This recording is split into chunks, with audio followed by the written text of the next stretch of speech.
Welcome, Internet. Today I'd like to talk about a misunderstood video game. A game that may have made a bad first impression. In fact, a game with a 52 out of 100 on Metacritic. Today, I'd like to talk about Fallout 76.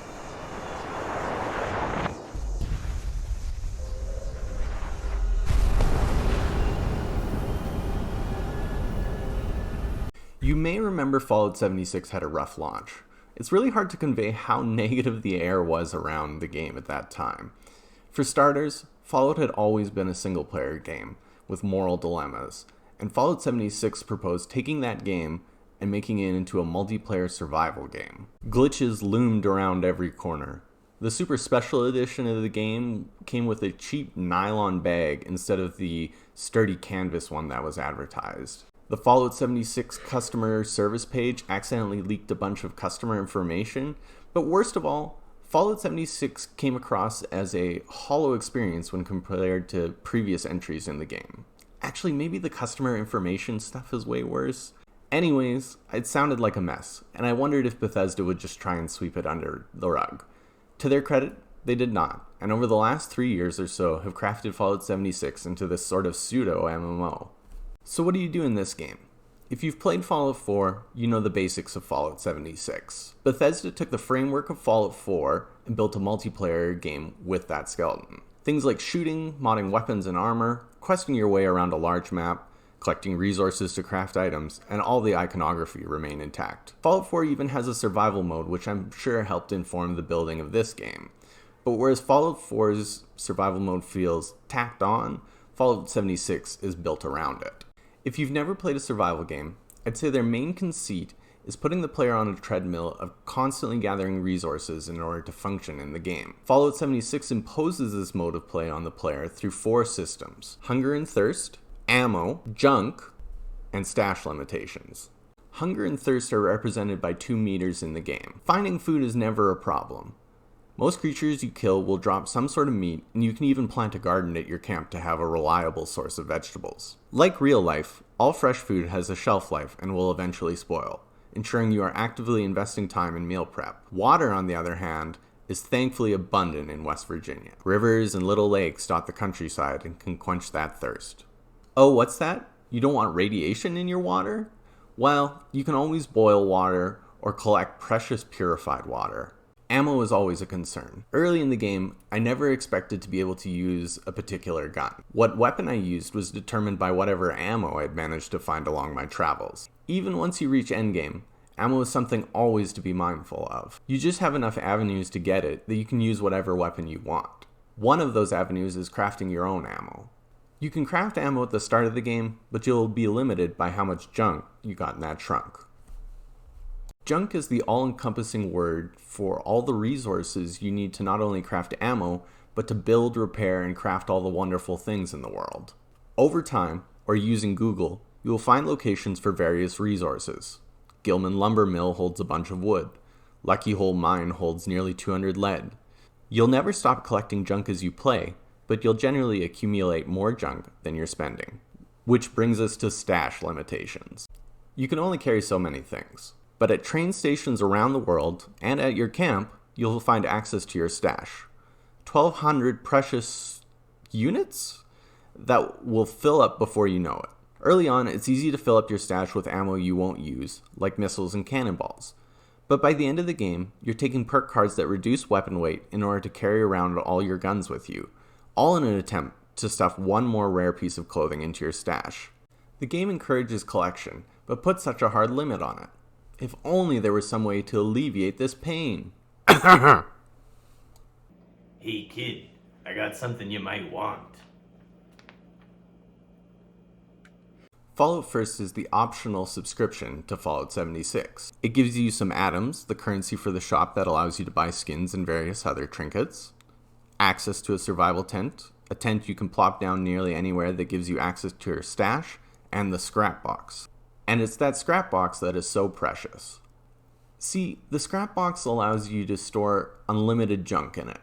It isn't quite an unlimited stash, but it frees up so much room. If you do subscribe and then later cancel, any junk you put in there remains there. You just can't add any more.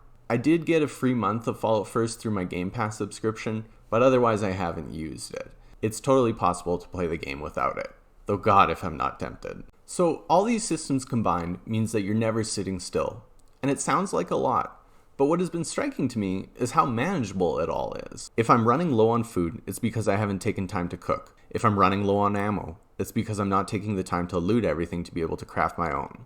The longer you play, the easier it is to maintain a balance where you always have the things you need, but are never fully over-encumbered. So let me walk you through the journey from the start of the game to what I would consider the end game. I'm level 212, but to put it in perspective, I run into level thousands who I assume have been playing the game since launch. The first 20 levels or so are in some ways the most punishing, but also the most similar to a traditional Bethesda game. You awaken at Vault 76 to begin your journey into Appalachia. If you head left, you'll be greeted by 2 NPCs who will point you to a bar where you can start a great beginner's questline that was added to the game after launch. See, originally, Fallout 76 had no NPCs. There were just robots and audio logs that led you through a series of quests. These quests remain, and I do recommend doing them, as they serve as a tutorial for camp building and launching nukes, as well as leading you through a great deal of the map. And oh, what a map it is! Fallout 76 is a way better map than Fallout 4. There are way more distinct locations, there are varied biomes throughout the map, and they've managed to integrate West Virginia's local landmarks exquisitely. Under level 50, you'll do a mix of exploring and questing. Since launch, Bethesda has added 2 major quest lines. Wastelanders, which sees you side with either the settlers or raiders in a heist to break into a vault that holds the US gold reserve, and Steel Dawn and Steel Rain, 2 parts of a story that sees the return of the Brotherhood of Steel to Appalachia. You may also start dabbling into events. These are shared quests in which all players on the map can join in, and you'll usually want the help. They take the form of a combat encounter or collecting various resources in around an area while also fighting enemies. There are only so many events, however, and you'll eventually begin to repeat them.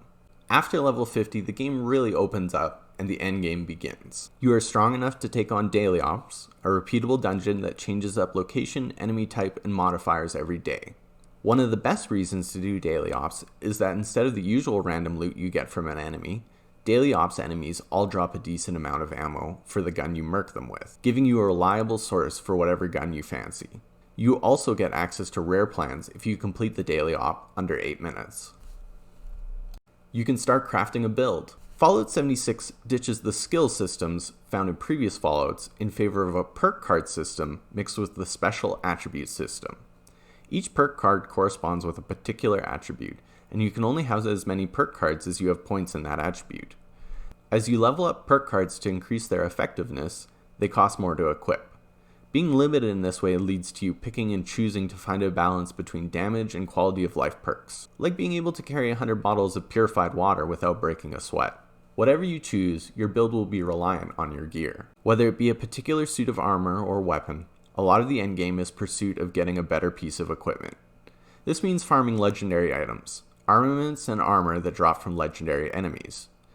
They have up to 3 unique attributes that amplify a weapon or armor's performance. Optimizing damage relies on lining up your perk cards, armor, and weapon all to be working to the same goal. A good example of this is the Bloodied build. The premise of this build is the ultimate class cannon. Begin by taking so much radiation damage that you have less than 25% health. Then, find a legendary weapon with the Bloodied perk, a perk that allows the weapon to do more damage the lower your health. Next, you'll want to take perk cards for your particular weapon and some increased survivability. And while you're at it, get a suit of unyielding armor which increases your attributes when at low health. Pursuing this all can take hours and hours, and it's easy to get burnt out on it. Thankfully, Fallout 76 offers a much more creative outlet. Utilizing the build system of Fallout 4, Fallout 76 allows you to have one active camp at a time. Bring up your Pip-Boy, hit the button, and for a small fee you can move your camp most anywhere. Personalizing your camp is half the fun. Maybe a quarter of the fun of Fallout 76. As you play the game, you collect plans to build items in your camp. These range from new tile sets to build your home, crafting workbenches to make guns and armor, beds to sleep in and get an XP boost. Your camp is your home base, and you can spend an infinite amount of time making it as pretty and unique as you want. There are ways to glitch the build system to make some really impressive stuff. One of my favorites was this camp built below the map.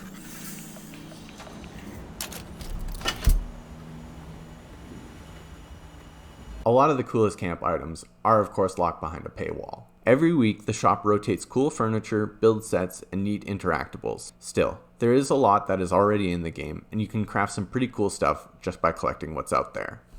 Oh, you can also build a vendor at your own camp to have your own little shop. You can sell items you find out in the waste to other players through this little shop. The price is up to you. Even if you don't sell anything, this ends up being a great way to get ammo, as a lot of players sell ammo at 1 bottle cap for 1 bullet. And that's pretty much Fallout 76's endgame. You can always chase rare outfits and plans with incredibly low drop rates from things like events and daily ops. Bethesda also holds seasonal events.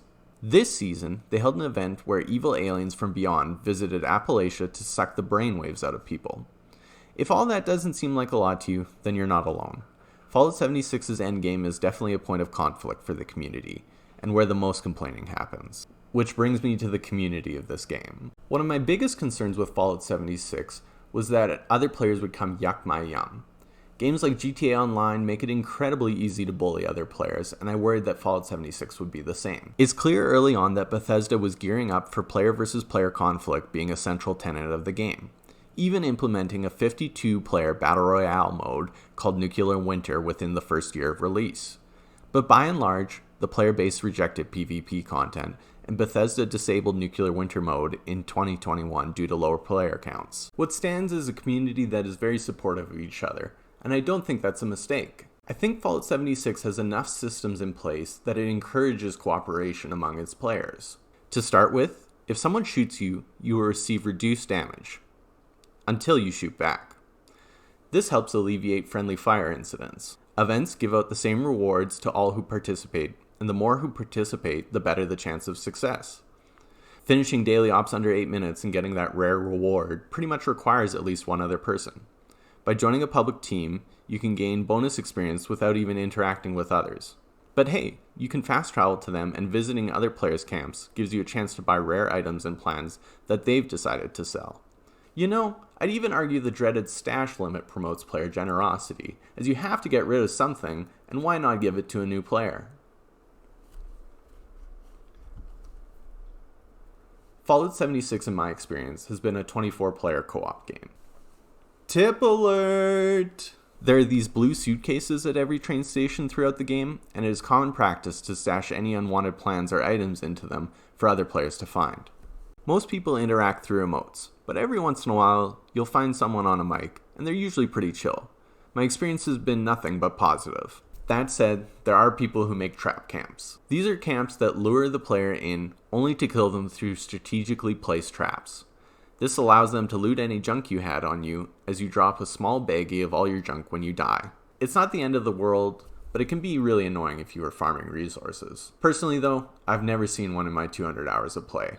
And oh, what a 200 hours it has been. I've really enjoyed my time with Fallout 76, though I do have a couple biases. I've always enjoyed Fallout.